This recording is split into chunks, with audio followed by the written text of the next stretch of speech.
ഞാനിന്ന് വന്നിട്ടുള്ളത് ഒരു പപ്പായൻ്റെ റെസിപ്പി ആയിട്ടാണ്.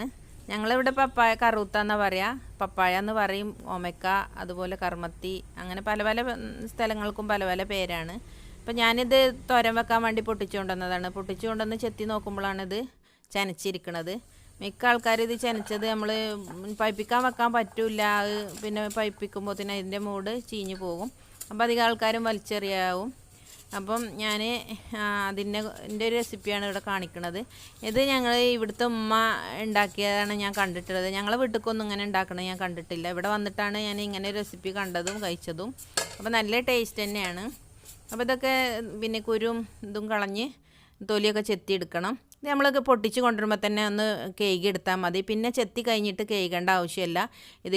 ഇതിൻ്റെ പാലിൻ്റെ അംശത്തിന് ഒരുപാട് ഗുണങ്ങളുണ്ട്. ക്യാൻസറിൻ്റെ ഇതിനും അതുപോലെ കൗണ്ട് കുറയുന്ന അസുഖത്തിനൊക്കെ പറ്റുന്നൊരു ഇതാണ് ഈ പപ്പായൻ്റെ ഇലയൊക്കെ കൗണ്ട് കുറയുന്ന അസുഖം ഉണ്ടായെന്നൊക്കെ ഇത് ഒരുപാട് ആൾ പൊട്ടിച്ചു കൊണ്ടായിരുന്നു. അപ്പോൾ ഞാൻ തൊലിയൊക്കെ ചെത്തി റെഡിയാക്കി വെച്ചിട്ടുണ്ട്. ഇനി നമുക്കിത് എങ്ങനെ ഉണ്ടാക്കണമെന്ന് നോക്കാം.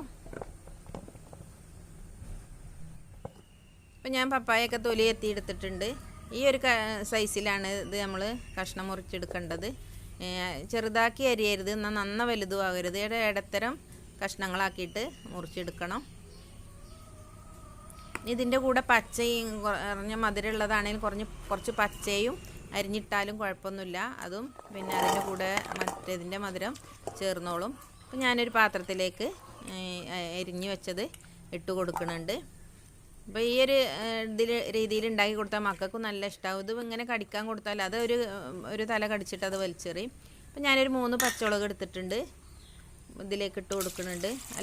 അല്പം വെള്ളം ഒഴിച്ചാൽ മതി. കുറേ വെള്ളം ഒഴിച്ചിട്ട് ഇത് വെന്ത് ഉടഞ്ഞു പോകരുത്. ഒരു 5 മിനിറ്റൊക്കെ വേവിച്ചെടുത്താൽ മതി. ഞാൻ ഉപ്പും വെള്ളം ഒഴിച്ചിട്ട് അടുപ്പിൽ വെച്ച് വേവിക്കുന്നുണ്ട്. നമ്മുടെ വെള്ളമൊക്കെ വറ്റി പിന്നെ വേഗമായിട്ടുണ്ട്. നന്നായിട്ട് വെന്ത് കുഴഞ്ഞു പോകരുത്. ഒരു ഇടത്തരം വേഗം മതി. ഒരു ഹാഫ് വേഗമാണ് ഇതിന് പിന്നെ പറ്റുള്ളൂ. അപ്പോൾ നമ്മുടെ പപ്പായൻ്റെ കൂട്ടാൻ റെഡിയായി. കുറേ കരിവേപ്പൊക്കെ ഇട്ട് കടുക് ഇറക്കുക. നല്ലൊരു ടേസ്റ്റാണ്. അപ്പോൾ എല്ലാവരും ഇതേ രീതിയിലൊന്ന് ഉണ്ടാക്കി നോക്കുക. ഈ പപ്പായ ചെനച്ചിക്കണമെന്ന് കരുതി കളയാൻ നിൽക്കണ്ട. അപ്പം എൻ്റെ വീഡിയോ കണ്ടിഷ്ടപ്പെട്ടാൽ സബ്സ്ക്രൈബ് ചെയ്യാത്തവർ സബ്സ്ക്രൈബ് ചെയ്യുക, ലൈക്ക് ചെയ്യുക, കമൻറ്റ് ചെയ്യുക. ഇൻഷാ അള്ളാ അടുത്തൊരു വീഡിയോയുമായി വീണ്ടും കാണാം. Thank you.